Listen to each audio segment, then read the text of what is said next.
Chhapra call करो कि कटिहार से। हेलो बलिया बनारस याद छपरा कॉल करो कि कटिहार से। हेलो कौन? हम बजै छियौ हे बिना वाली जिला मधुबनी बिहार से। हम बजै छियौ हे बिना वाली जिला मधुबनी बिहार से। जेएम म्यूजिक की प्रस्तुति।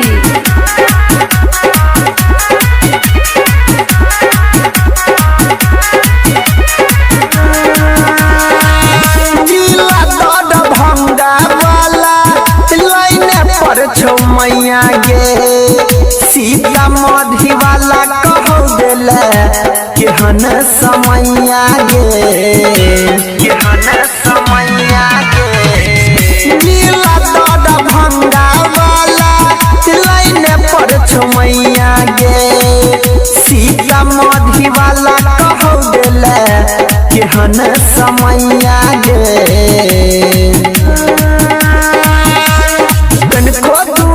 समस्तीपुर छौमा भावुक भेलौ या व्यवहार से।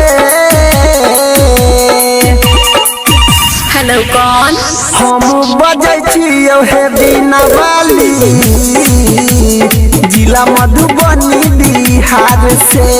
हम बजै छियौ हे बिना वाली जिला मधुबनी बिहार से।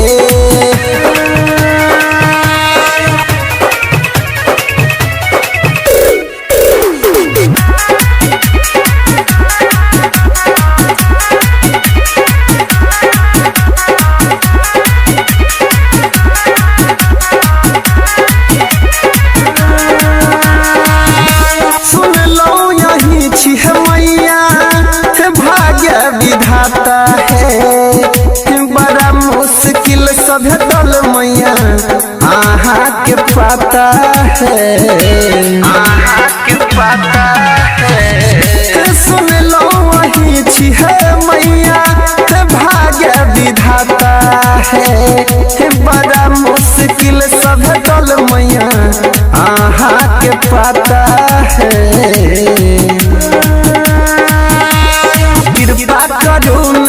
जग जननी मारल छै विपत के मार से। हेलो कौन? हम बजै छियौ हे बिना वाली जिला मधुबनी बिहार से। हम बजै छियौ हे बिना वाली जिला मधुबनी बिहार से।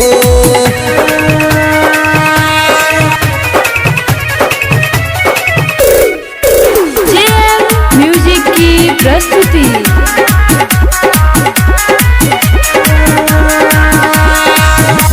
गीत संगीत के ज्ञान दिया है मैया यही कहा दिशा तो सुर के रचैया सुर के रचैया। गीत संगीत के ज्ञान दिया है मैया सुर के रचैया। गायक अनिल रमेश कहैया बढ़ब यही के प्यार से। हेलो कौन? हम बजै छियौ हे बिना वाली जिला मधुबनी बिहार से। हम बजै छियौ हे बिना वाली जिला मधु